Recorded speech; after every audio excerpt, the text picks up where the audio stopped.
Այդ խոսակցությունը մի անգամ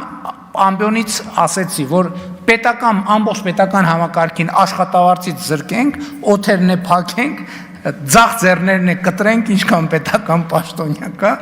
ասենք դրանից իրադրությունը չի փոխվի։ Ամբողջ պետական համակարգը, եթե աշխատավարձ չստանա, ամբողջ պետական համակարգը, պատկերացրիք, չէ, ով որ պաշտոնյա է կոչվում, միջին բանից կրծեր մարզնագետից սկսած, եթե մենք ոչ մեկին աշխատավարձ չտանք, ոչ մի բան չտանք, սենյակ էլ չտանք, բանն էլ հոսանք էլ չմիացնենք իր կաբինետում,